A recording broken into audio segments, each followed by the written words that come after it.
thank you for joining us tonight. A lawsuit has been filed over the 18-wheeler crash that killed two Stephen F. Austin State University students. Micah McAfoose and Grayland Springs were in a vehicle that collided with the 18-wheeler on January 20th. Both later died of their injuries. KLTV7's Avery Gorman was at a hearing today in Angelina County and has our report.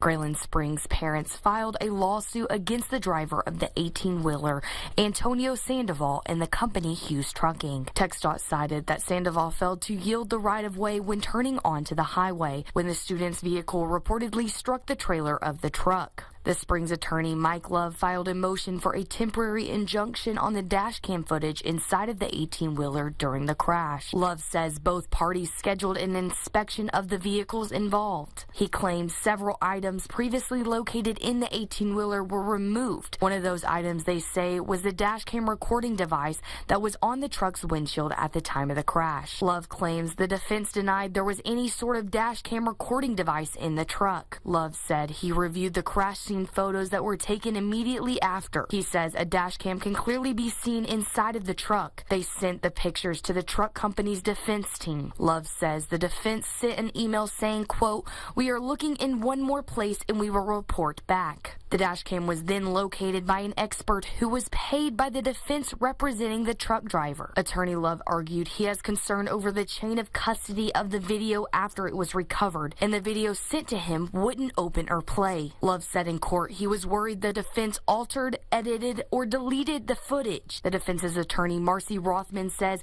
they were initially unaware there was dash cam footage inside of the 18-wheeler. They say during their inspection of the vehicle, they did not find one. When Rothman was presented with the crash scene photos, she called an expert to locate the dash cam. The expert came from Dallas and found it. Rothman says special software is needed to be downloaded to open the file and that they did not alter what was on the SD card. Angelina County District Judge Bob Inzelman says the county now has the dash cam footage in question. Avery Gorman, KLTV 7 News. Now, the lawsuit was filed in Angelina County because that's where the driver of the 18-wheeler lives. Another hearing is set to happen next week in which both sides will bring in their own experts to download the video footage.